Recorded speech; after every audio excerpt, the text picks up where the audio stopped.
Hi viewers, welcome to NCKHUB Consulting and Training. As part of our Java 9 playlist, in this particular video, we will be discussing on a very important feature as part of Java 9, which is JPMS. JPMS means Java Platform Module Systems. So before we deep dive into the core concepts of JPMS and what is the purpose of JPMS being introduced, let us understand what is a module in Java which was introduced as part of Java 9. So what is a module in Java? Collection of packages into a single unit is called a module. First of all, what is a package? A package is a group of classes interfaces grouped together into a single unit is called a package. So generally when we develop the Java applications, it's a common practice that we do create packages and we do create classes interfaces inside the package. So a group of classes along with the interfaces and other additional files that we do create as a single unit is called a package, and a group collection of packages into a single unit is called a module. Okay, the major reason for introducing this particular module system in Java 9 is to enable the developers to develop modular applications using Java. Okay, this module will have a separate file called module descriptor, which is named as module info.java, and this module descriptor will have the information like the name of the module and what can be exported from this particular module and what does this module require during the runtime. So all these details can be put in module descriptor file, which is nothing but module info.java file. On a high level, this is what we have for modules. Now, what is JPMS? So if you see in this slide, so basically we have three major keywords, which is one is exports, one is requires, and one is requires transitive.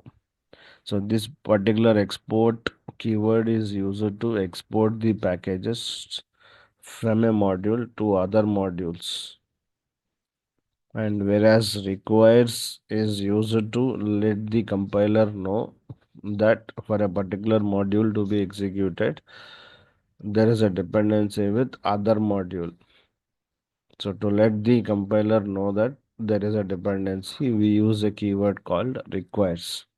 For example, for this module NCKHUB enrollments, there is a dependency with a module called NCKHUB courses offered.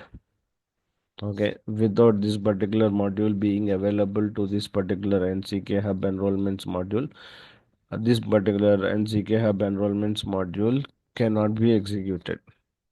And similar way, requires transitive is used to enable the transitive dependency. When I say the transitive dependency, NCKHUB courses offered is having a dependency with NCKHUB registration. And at the same time, NCKHUB enrollments is using the module or having a dependency with the module NCKHUB courses offered, and it indirectly have a dependency with NCKHUB registration. So what you are telling to the compiler here is to make sure if at all any of other modules are using my module. When I say other modules here, NCKHUB enrollments is using the module NCKHUB courses offered. So in this particular scenario, they need not explicitly declare a separate line saying like I require so and so module. So whatever the dependencies I have, whatever I am trying to have a required here, automatically make them enable to the other modules as well. So you are just trying to tell the compiler that there is a you can consider this particular module dependency as a transitive dependency, so that any other modules that are having dependency with my module can internally use this particular module as well. So this is the way you can tell the compiler that this will have a transitive dependency, and all the modules which are being dependent on me can use this particular module automatically. So this module descriptor file will enable us to provide this kind of information. This is what we have currently in modules. Now let us go to the actual concept of JPMS. So what is JPMS? JPMS is Java Platform Module System. So during the initial development of the project, it was named as Project Jigsaw, and later it was named as JPMS. So this JPMS mainly addresses the below problems that I have mentioned here. One is the class path dependencies, and another one is massive monolithic JDK, and the version conflicts that we frequently see in Java developments, and the security problems. Let us go one by one with all these things. Let us first start with the class paths. Okay, generally when we do execute the application during the runtime, JVM or the Java compiler will try to search for the required classes.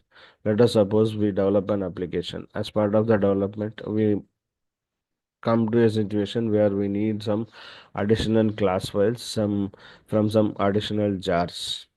So we do add them as a dependency in class path, and we do have the classes used in our application development.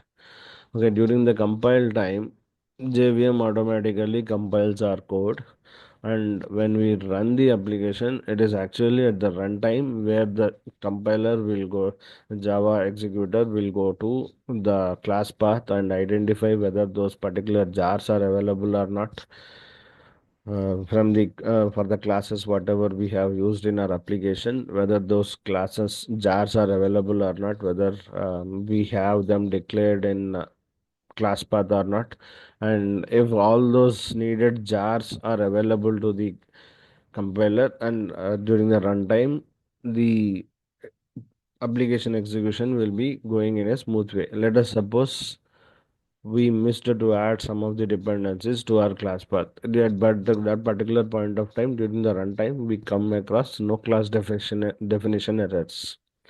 So we often see the no class definition errors during our regular day-to-day practice. So this no class definition error usually comes whenever you use some of the classes in your application development and you missed to add them as a dependency to your class path. Now, to address this particular issue, we have a separate system where module system, in which for a particular module you can declare in the module descriptor, like for this particular module to execute you need these particular modules. So module is also nothing but a jar file.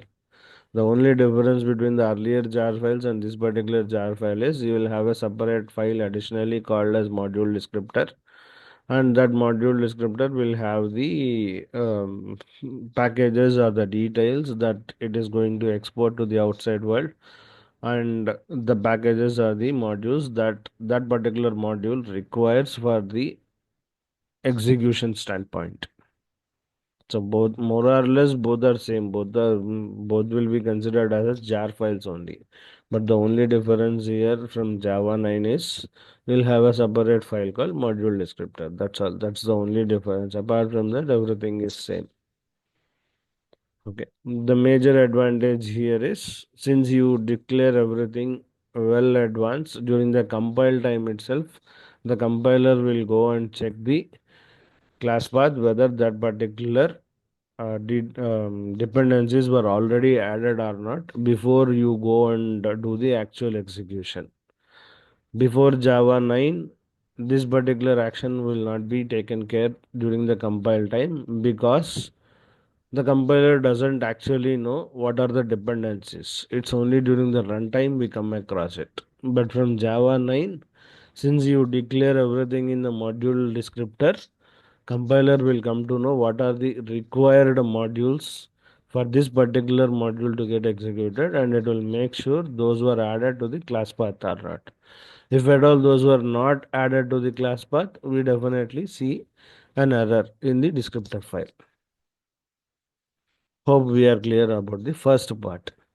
Now coming to the massive monolithic JDK. So before Java 9, the entire JDK related things are packaged into a jar called rt.jar, and it's a very huge one, and most of the logics related to the Java ones will be available only in rt.jar. But coming to Java 9 onwards, the whole JDK is divided into multiple modules. Let us say everything related to SQL is there in java.sql module or java.sql packages. Okay, so all these packages are grouped into a module, right? So everything related to SQL will be there in java.sql. Similarly, everything related to the input and output transactions will be there in java.io. Similarly, everything related to dates or whatever it is will be there in java.time.packages or date.packages the similar way. So everything is divided into a module system, and there is a lot of improvement in the Java documentation that was available from Java 9, where you can have a detailed search options available as well. And the main reason for this is, so let us take a simple example. I'll show you a simple example here. Let us say this course enrollment. I'm just writing just 3 to 5 lines of code here. For executing these 3 to 5 lines of code, you need not have the entire JDK available here. Maybe this particular program needs 5 to 6% of the entire JDK, because there is no complex logic here, there is no SQL here, there is no java.io here, there are no any additional complex logics. It's just creation of an object and making a call to one of the method inside the other class. That's all. Apart from that, we are not doing anything here. For this particular simple program, we need not put the entire JDK available here, which will waste our memory. So those are the main reasons where this module system has come into the picture. Okay, now the third one we have is the version conflicts. Let us suppose for our application there is a dependency with 4 particular jar files, and for one of the class file that we are trying to invoke within our application, that particular class file is available in 2 jars. When I say 2 jars, within the 2 jars there will be separate packages. Inside those packages the jars will be there. Inside those packages the jars will be there. Now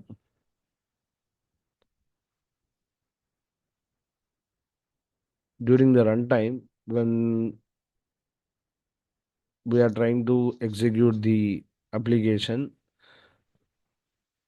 JVM will try to go to the jars that are available and will try to identify the suitable class that is needed. And it goes from left to right or top to bottom. And let us say the class file that is needed for us is available in second jar and the fourth jar. Okay, and we specifically want the class file to be picked from fourth jar, not the second jar. Okay, but during the execution, when the JVM goes to the class path, it will go in an order, and whenever it comes across the second jar and the file that we are having, it will automatically pick that. Now, how do we tell the JVM that no, no, no, I don't want the class file to be considered from jar 2. I should have the jar file considered from class file considered from jar 4. So, in that case, what we need to do is you should not export the package in which our class file is available to the outside in jar 2, and you should export the package that our class file is available from jar 4, so that the JVM will pick the file which is exported, and it will not pick the file which was not exported. So this way you can have a control over the version conflicts as well. You can export only the jars which needed to your application, or you can mention in the module descriptor that you require only this particular version of jar, you don't require the other jar, so that will not even consider the other jar. But whereas in the older cases, it is we don't have that feasibility to define what is required and what is not required. So with this particular feature of defining what is needed and what is not needed, we can address these version conflicts as well. And the last thing that we have here is the security problems. So what are the security issues? The answer is pretty simple.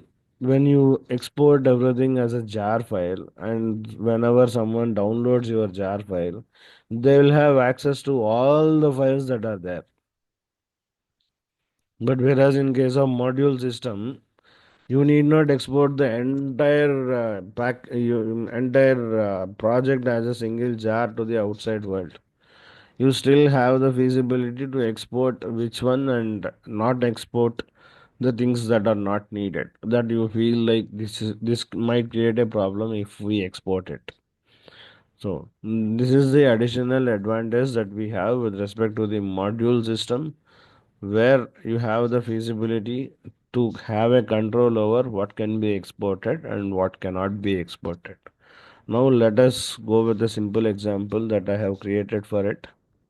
Okay, here I have taken three modules.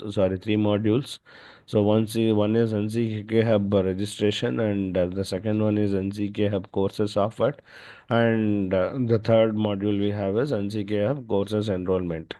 And in this particular NCKHUB registration, in this module info.java, so I'm just trying to expose one particular package because I created only one package here, and I'm trying to expose this particular package and to the outside world. So that's the reason I just added the line here as exports this particular package.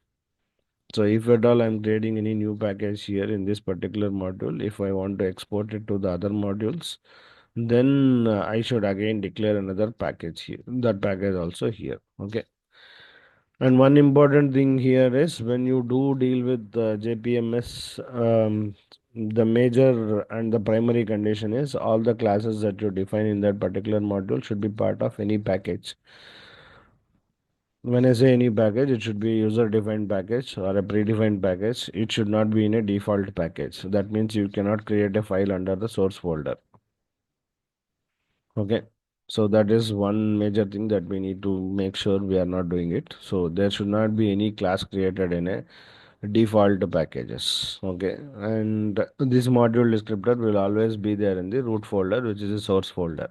Okay, you cannot have this module info.java in any of the packages that you created. Okay, now so this particular module, what I'm trying to do is in student registration, I just wrote two methods. Okay, and now I'm going to this NCK Hub courses offered, and in this particular module info.java, I'm telling the in the module descriptor what I'm trying to write here is requires transitive NCK Hub registration. So for this particular NCK Hub courses offered module to be executed, I need the module to be created here. And if I go to this particular class path, so the shortcut to go to the class path is Alt Enter. Okay, so this menu will be opened if you click on Alt Enter, and if you do navigate here in the projects, you will have this module path as NCK Hub registration. What will happen if I delete this? Okay, apply and close. See, automatically we got a error saying like you added this as a requires, but you did not add this to the module path. So during the compile time only, we are getting an error saying like this particular thing has to be added to the module path. Then only during the runtime we will not face any issues.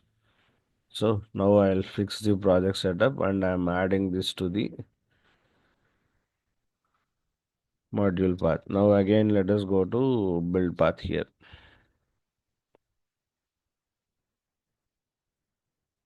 See, if you see here, we are getting this.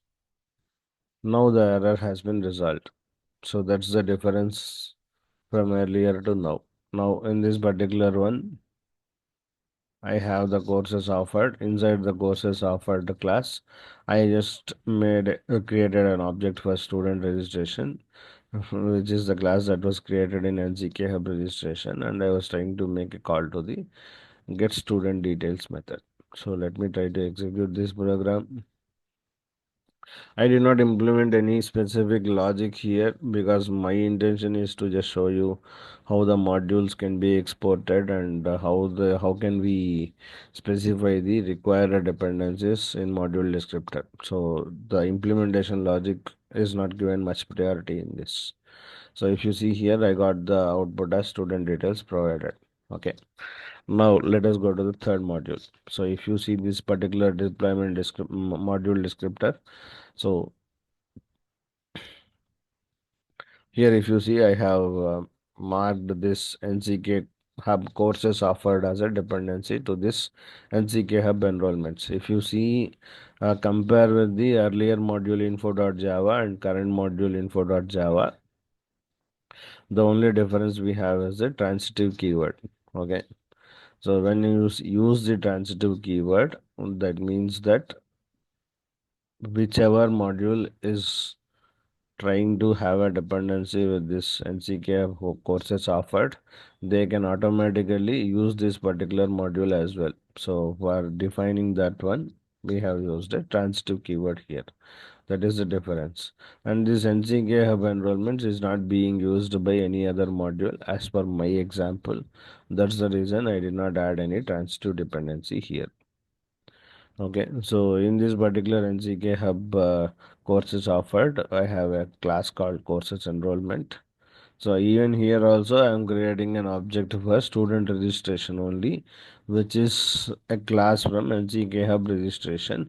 And if you observe the module info.java, which is there for NCK Hub enrollments, I did not add the NCK Hub registration as a direct dependency, but still I am able to create an object because there is a transitive dependency added here, and this transitive dependency is making sure that this NCK Hub registration is available to the module NCK Hub enrollments. And that's where I was able to create an object here very clearly, and I was able to make a call to the methods which are there as part of this. Okay, let me execute this program, and we got the output here. Okay, so this is the way we can handle the module systems. And two very important things that I wanted to convey here. The very first thing is cyclic dependencies are not allowed as part of module systems. Let us say NCK Hub registration is being added here as a dependency in this particular module info.java, where NCK Hub course is offered, and this NCK Hub course is offered is added as a dependency here in NCK Hub enrollments. Now, if I go to NCK Hub registration and if I ask, if I add like requires, see, if you see here, all these Java modules are divided. Okay, java.sql is a module, java.xml is a module, java.sc is a module, java.rma is a module, and the very base package is java.base. Okay, now what I'm trying to do is NCK hub enrollments, okay, course enrollments, and I'll do here. It will immediately throw an error. See, cycle exists in the module dependencies. The cyclic dependencies cannot be added because already this NCK hub enrollments is getting NCK hub registration transitively from NCK hub courses offered. And if you added NCK hub enrollments as a dependency to this one, it will be like a cyclic dependency. So this is not allowed in case of module systems. So cyclic dependencies cannot be added. Okay, and one another thing is you can have it as static, not here. Here cyclic dependency will be there. Let us go to another deployment descriptor. Yeah, so now I'll just comment this. Once I commented it, what I can do is here I have a static keyword. Static requires NCKHUB courses offered. So if I do like this,